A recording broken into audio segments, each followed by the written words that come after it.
time back in 2007-8 when India used to be one of the leaders in solar technology. In fact, when these Chinese companies like Jinko and Trina and many others, in their early days, they came to India to hire engineers. Cell capacity today is 25 gigawatts, expected to cross between 50 and 60 gigawatts in the next 2 years. And again, if you look at all the announcements, close to 100 gigawatts of announcements, the largest Chinese manufacturers are producing something between 60 to 100 gigawatts of modules. The cost of making a cell or module is almost 2 times in the US than it is in India. Same is the case in Europe, same is the case in Japan. And I think the long-term positive here is that India could become the number 2 country in the world when it comes to manufacturing. Welcome to a new episode of Conversations with Saur Energy. Today we have with us someone who we've admired for a very long time, a truly long-term player, observer in the solar sector, Mr. Vinay Rustagi. Welcome, Vinay. Thank you, Prasanna. It's a pleasure to be here. So before we go on, Vinay, I'm going to introduce you to the people watching. Vinay is an engineer from Delhi University, Delhi College of Engineering, and he completed his MBA from IIM Ahmedabad, post which he was a banker for some time. And in 2010, he actually started his own firm called Bridge to India. Bridge to India was a very important part, observer of the solar sector in India, helped many people before he sold the company to CRISIL in 2023. And after that, he has kind of from outside in become an inside out player by joining Premier Energies, one of India's leading module and cell manufacturers, as the Chief Business Officer. So Vinay, fantastic to have you here. Let's dive in straight away. Tell us how you got into solar. Let's just start with a soft question first. Sure. So look, after my MBA, I specialized in finance. I worked in a series of banks. My area of expertise was project finance. So where you typically finance these big ticket projects, be it telecoms, oil and gas, transport, etc. As things would have it, I moved to India back from the UK in 2011, and I was given a responsibility for handling the renewable sector, which was actually pretty growing rapidly at that time. So I financed a few renewable projects, and that got me really excited about the sector because I think in the Indian energy landscape, renewables have a huge role to play. Given the dominance of coal and the imperative for environmental mitigation. So, I learned a lot during those 2-3 years. And that is what ignited the passion for me. And I wanted to make a career in renewable energy. But still, I think when you say 2010, you're talking about a world when people were talking in kilowatts and today we're talking gigawatts. Isn't that right? It is right. So you're right. It used to be a very niche sector. There were a lot of skeptics around at that time. Nobody knew how big the sector is going to get. But I think as long as I saw it, the writing was on the wall. It was untenable and is untenable for India or any other country to rely on coal to the extent that we do. We do need to decarbonize. I think climate change is one of the biggest challenges of our times today. And one thing good about renewables is that the pace of technology change is such that the cost is forever coming down, efficiency is improving, etc. So I think I felt it was a conviction and I was ready to kind of act on it, that renewables will occupy the mainstream in the next few years. So it's 2010, the era of kilowatt level talk still, and you set a Bridge to India. What were you doing at Bridge to India then? What was the plan actually? So it's very interesting because if you see the name Bridge to India, the premise of the company was to actually help international technology and financing expertise to come to India, to bring them to India, introduce the Indian business, and hopefully help them grow in India, right? That was the founding premise. Having said that, we were actually very, very fast moving and dynamic. We did work with many of the international technology companies like Siemens, Bosch at that time, etc., introducing them to India. But we also tried our hands in project development. We actually developed a few rooftop solar projects on our own. And then one thing led to another. From just pure business and strategy consulting, we moved to transaction advisory.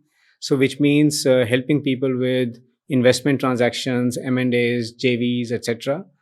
We also slowly, because of our own internal need, we started collecting data about the sector in terms of projects, policies, tenders, etc. And I can't tell you how fast the sector mushroomed from those years, and so much so that research became in its own right an independent vertical in the business, and hence after a period of time that became almost like 50% of our business. So we started monetizing research through, producing a lot of reports. We had a beautiful portal called India RE Navigator, which gave 24/7 data on very comprehensive data across the sector. And we had all the biggest players in the sector, the PSUs, the private players, manufacturers, project developers, etc., subscribers to this portal. So you actually had a ringside view of the sector in that sense, and you spoke about Siemens, Bosch. Of course we hear about them, but not in Sure. the same way. Correct. So you've had a ringside view of the Chinese emergence also. Tell us Correct. about that. How did you think the Chinese would dominate the way they did, or the way they do today? No, I mean, I think to be honest, we've all been taken by surprise how the Chinese have completely steamrolled the sector. You would be actually surprised. There was a time back in 2007-8 when India used to be one of the leaders in solar I know, technology. we saw that. In fact, when these Chinese companies like Jinko and Trina and many others, in their early days, they came to India to hire engineers. So many of the people who worked in Tata Power, Tata BP, or Right. Moser Bayer, in those days, they actually went to China to help the Chinese set up their plants. So nobody knew how big this is going to get in China. I think, but they did scale up very, very fast. The German and the European industry went almost bankrupt around 2009 and 10. And I think in the early days, everybody was happy because the Chinese were scaling up capacity. They were able to provide equipment which nobody else was. They helped bring down the cost. They helped upgrade the technology. So I think everybody thought, oh, this is a great opportunity, because one of the challenges in those days was the high cost of renewable power. So as long as the cost came down, the consumer was happy, the governments were happy. But then, of course, things took a much bigger turn, and it produced all kinds of other issues on the sides. Sure. So you're talking about cost being very high. Just give us a sense, because I believe I've seen PPAs being signed at 20 rupees also, 21 Correct. rupees also. That's right. How do those PPAs, will they gradually die out, or something else can be done there? Well, actually, so we are talking about a period of 2009-10, right? In the early days, the PPAs were actually about 12 to 15 years only. So many of those PPAs, are nearly being phased out. Second, the volume of those PPAs is actually very small. So today, Yeah, if absolutely. there was any discom which was buying, let's say 200 Yeah, yeah. megawatts at 15 rupees, today they are buying 3,000 or 4,000 Sure. megawatts, right? So on a per, So the impact goes down. so the impact goes down over a period of time. So I think that's manageable. Great. So let's move on to the Indian manufacturing scene now. We've seen Sure. India always talk about manufacturing, but actual action probably nothing like what we saw in the last 4 years, I guess. Correct. Absolutely. And why is that? Why were we not able to get in early enough? Like you said, we had all the expertise, but we missed that bus clearly. Sure. And now that we're doing it, there are still clearly many, many challenges. How Yeah. is that evolving now? Yeah. So you're right. I think, after the Chinese stepped into the sector in the early part of 2010s, I think India, the government, as well as the IPPs and the consumers, we were just too happy to buy from China. And I remember even in 2014, there was a petition for anti-dumping duty, which the government was initially very keen on. There was a full investigation completed by DG TR in those days. But then at the last minute, the government backed out because there were a lot of concerns that any imposition of duties would mean maybe less supply of modules, higher cost, etc., and higher cost of solar power. The foremost objective of the government in those days was to scale up renewable power in terms of deployment and to bring down the cost of power, because the discoms were very reluctant. Open access and rooftop was pretty much unknown at that time unless the government gave something like 60-70% subsidies. So I think in many ways, we willingly ceded the ground to the Chinese to the extent that they became like a behemoth and started dictating their terms, across the world. I think the true turnaround came after COVID. COVID happened, and then, of course, we had a border dispute with China. And then we saw that overnight, the cost of panels and all the solar equipment went up by 40-50%. Contracts were being cancelled left, right, and center. And I think the government realized that we are setting up a 500 gigawatt target. This is a sector which is of strategic importance to us. The entire fundamentals of decarbonization depend in many ways largely on renewables. So, can you have a situation in which you are deploying hundreds of billions of dollars on the ground, all while you are buying equipment from China? I mean, that was clearly being seen as untenable. And I think that is when the government's resolve really kind of strengthened. They first brought in the basic customs duty. Then, of course, we saw the imposition of ALMM, which has Right. kind of progressed from Mhm. modules to cells. And then we have seen a whole series of reforms, whether it is PLI incentives or manufacturing zones or lower taxes for manufacturing, etc. And I think it has really been a game changer for the Indian manufacturing sector since that time. Okay. So, Vinay, I would like you to explain that a little bit because there's a viewpoint which is frequently shared that maybe the government has gone to the other extreme in Correct. terms of all these incentives, all this protection, so to say, Sure. and the supposedly the higher prices of stuff made in India, modules as well as cells. Sure. Just tell us about it. Why is it such a challenge to match Chinese prices today, Yeah. and where can we expect to be in some time? Sure. So I think I can understand from the consumer's point of view, it is very jarring to buy Indian modules at double the cost of Chinese modules. But I think we have to look at the whole issue in long term. We have to look at it in terms of our energy resilience, independence, and overall economic growth. Uh, so what is happening today is that there are some growing pains, but I think we are making fantastic progress. Our module capacity is already close to 80 gigawatts, and the estimations are that it will cross 150 gigawatts in the next 3 years. Cell capacity today is 25 gigawatts, expected to cross between 50 and 60 gigawatts in the next 2 years. And again, if you look at all the announcements, close to 100 gigawatts of announcements, some of them will not come up, but by all accounts, we should become self-sufficient in cells and have some surplus capacity in the next 3 to 4 years. So I think we are making a lot of progress. There are a lot of components and the upstream equipment which goes into making of modules is also now moving to India. So it is a part of the learning phase for the entire industry. The scale is coming up, technology is coming up, skills levels have improved very dramatically in the sector.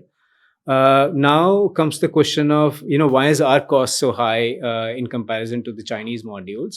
So I think one, we have to compare apple for apple.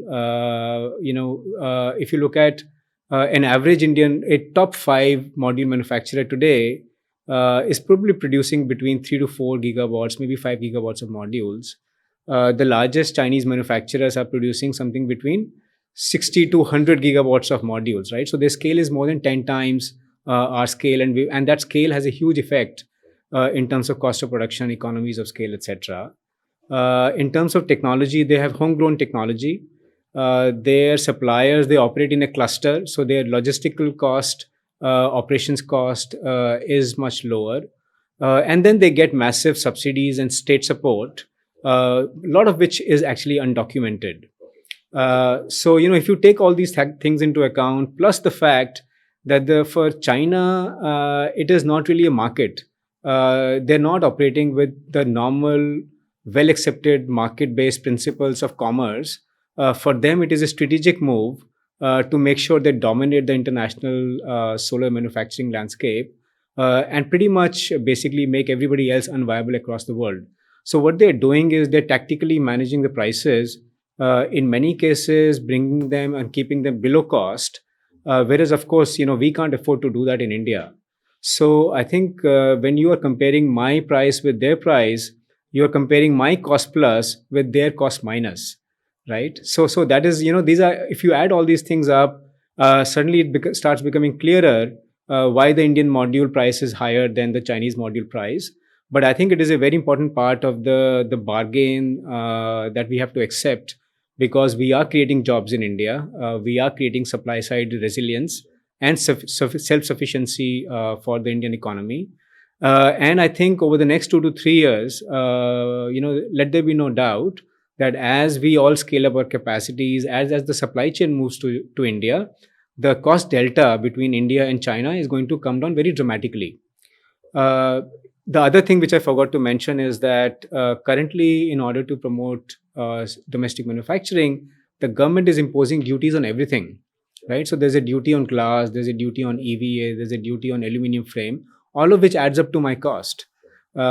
Chinese are not bearing any of this cost, right? So my procurement cost is higher because of a lower scale, higher logistics, higher taxes and duties.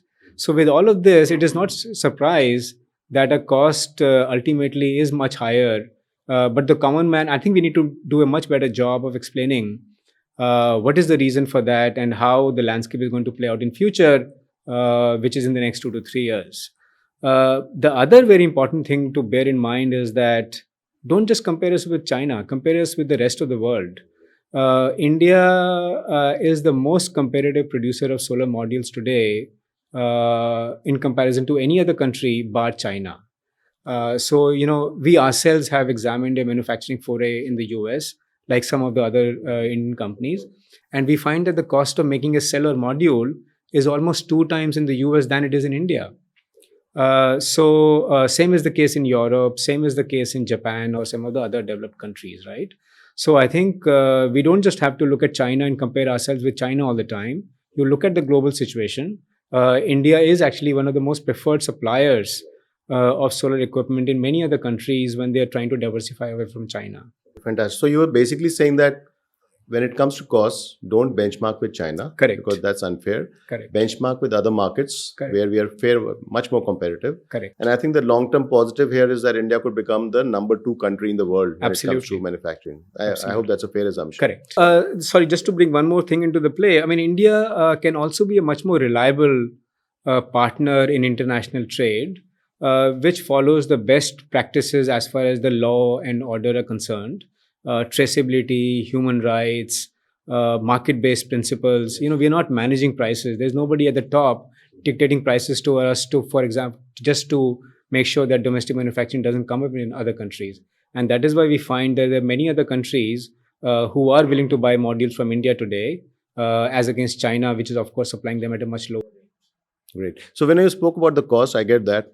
There's a lot of noise right now about shortages in India. Despite the high module capacity, the 25 gigawatt cells, apparently there's been a shortages of module, especially DCR modules, because that's been mandated by the government. What's happening? What do you think will happen there, and would we see a resolution soon enough? Oh, absolutely, we will. See, I think what is happening is that if you look at the DCR market, there are only 2 or 3 components of demand today. One is the Surya Ghar Yojana, the residential rooftop solar scheme. Second is Kusum. Third is the CPSU scheme.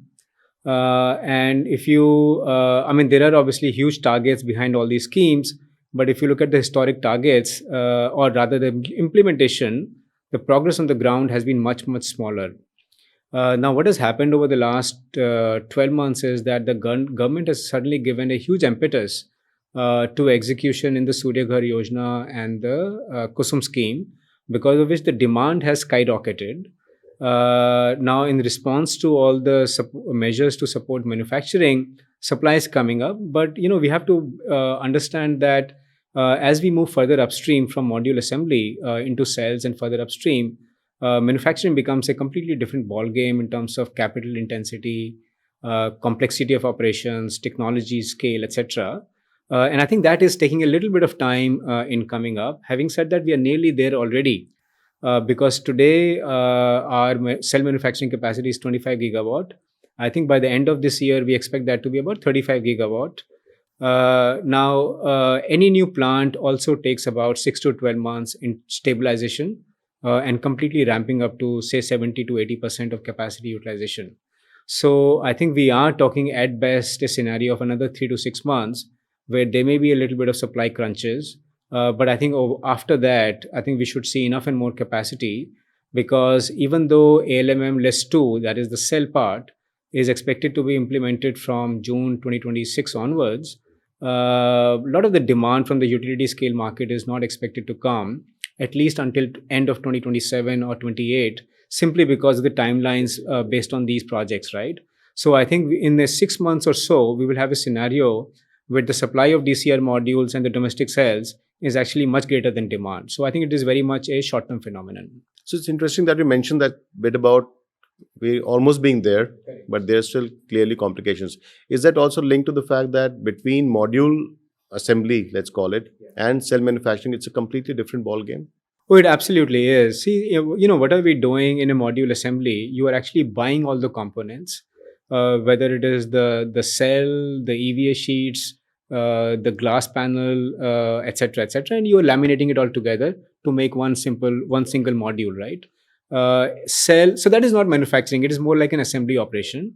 You can set up a module assembly line in 6 months, much lower capital cost, and you can make the same different kinds of modules on the same assembly line.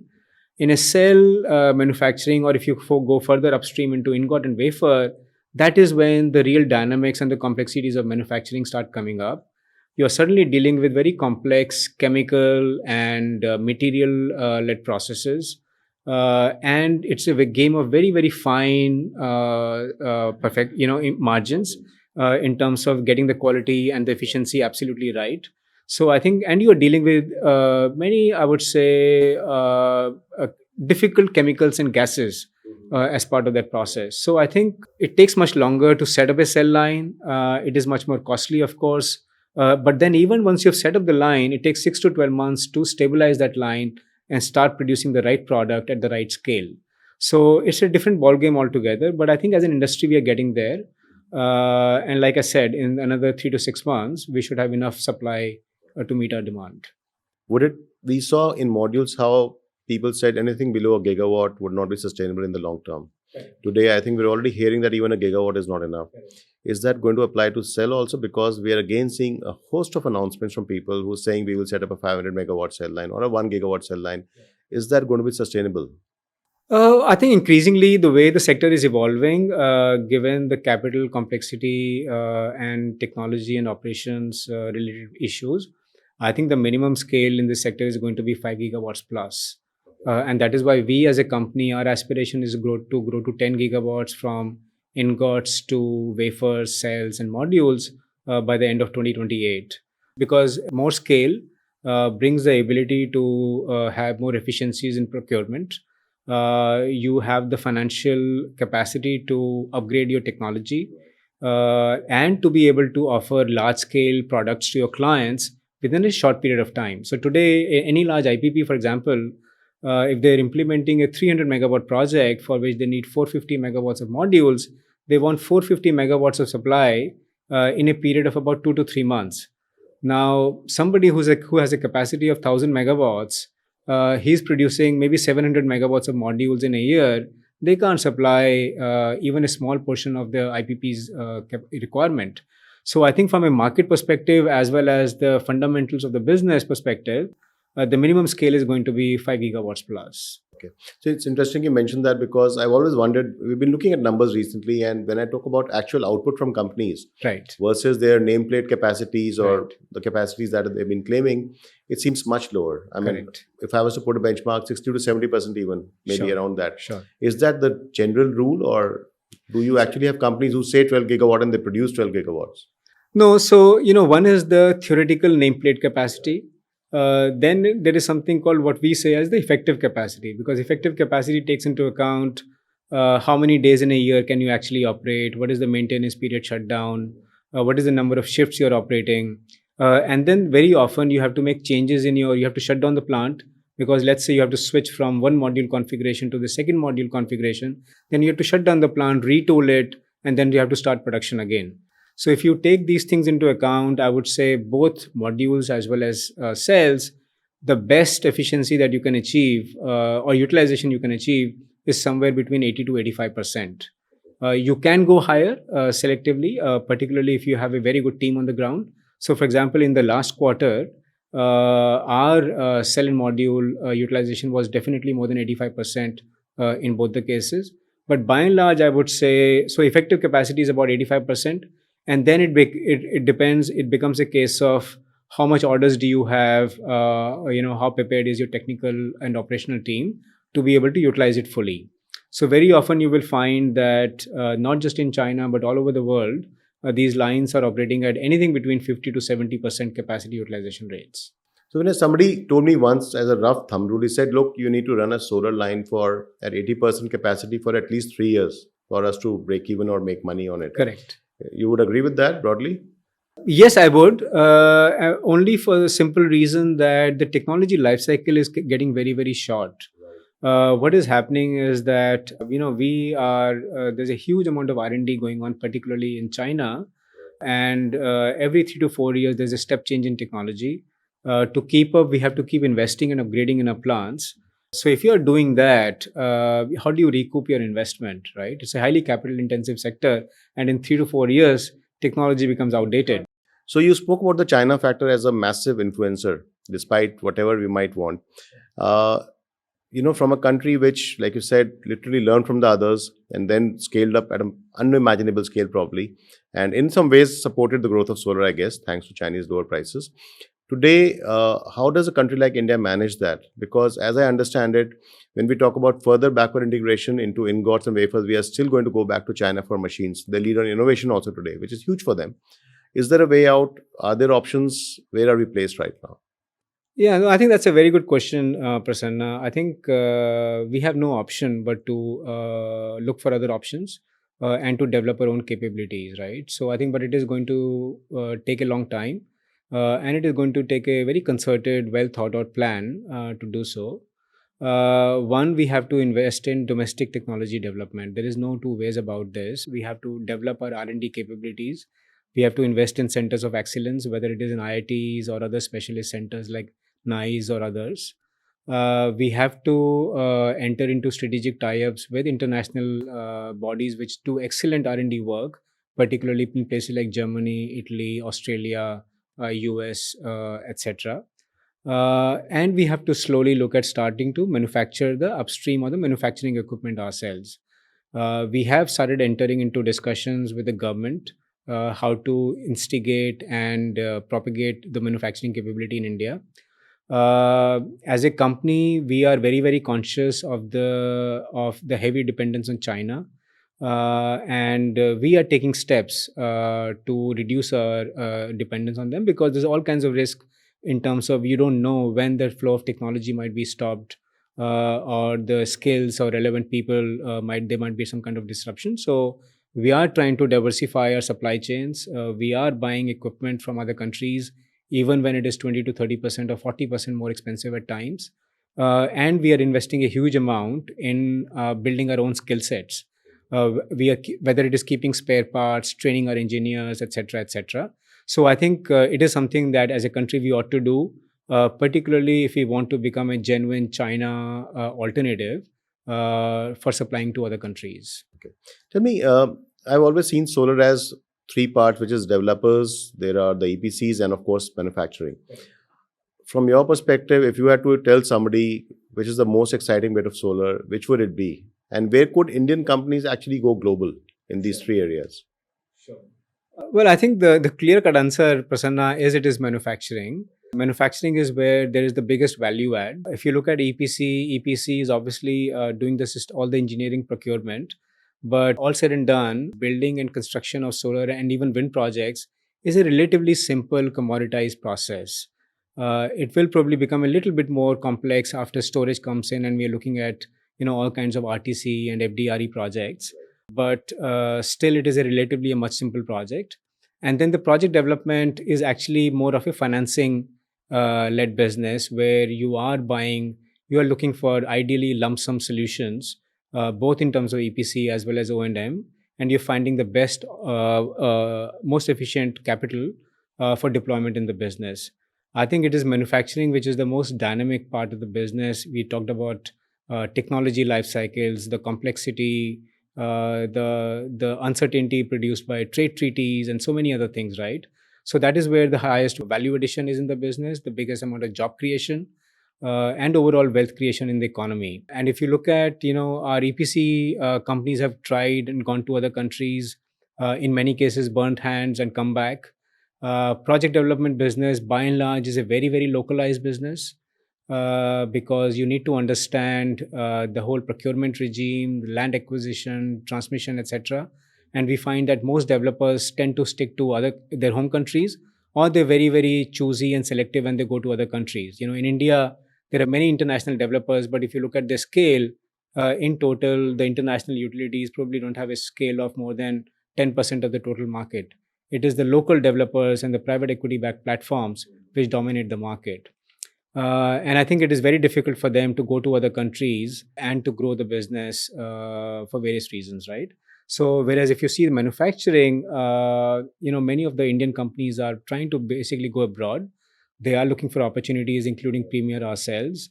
We see a very genuine opportunity which will open up, hopefully, much more in future of exporting India-made modules to US, Europe, and many other countries around the world. So, I think that is where the biggest opportunity lies.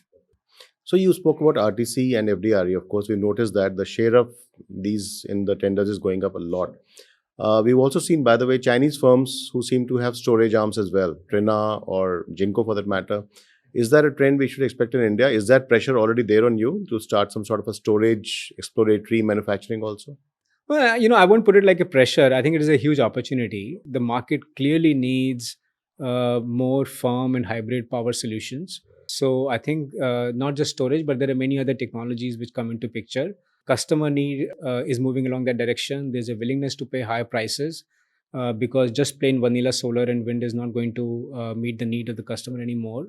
So I think we ourselves are looking at a few more related opportunities in that area, and hopefully we should be in a position to announce them soon. But in many ways, storage, we are exactly where solar was a few years back, right? In terms of Yes. dependency on So China. you're right. I think in many ways, if you see, it is playing out in, the story is playing out in a similar respect as it is in solar. The difference I see here is that having learned the lessons of solar, I think the Indian government is attuned, is alive to, making sure that, we don't go the same way in storage. So, for example, there's already a PLI scheme out for storage. There's a manufacturing initiative out in storage. And I think we will see more of that. Particularly, the costs of storage have come down very, very drastically. There are many Indian companies from Reliance onwards who have announced big forays into storage. And we ourselves are also looking at something along similar lines. So, Vineet, one last question. Now that you've come back to corporate life, you're the business officer at Premier Energies. What's the thing keeping you awake at night? Is it some big target? What's the next big milestone to expect? See, I think it is a very exciting time to be a solar manufacturer in India today. Just to give you an idea, our business is going to almost treble in size over the next 1 year. We have various expansion projects under implementation. So the first priority for us is to make sure that these expansion projects are implemented on time and on cost. And then we have various strategic forays, be it in storage or other related areas that we're examining right now. So evaluating them, making sure we get the business model right, we choose the right partners, etc., is something which is a one big opportunity. The next one big opportunity is backward integration. So today we are in cells and modules. We have already announced an entry into wafers, and over a period of time, we want to scale our ingot and wafer capacity to bring it at par with cells and modules. So we see a lot of opportunities for expansion, horizontally, vertically, sideways, etc. And I think it's a great time to be a manufacturer in the space as we speak. Super. With that, thanks a lot. Thanks for your time. Thank you, Prasanna. Thanks for having me.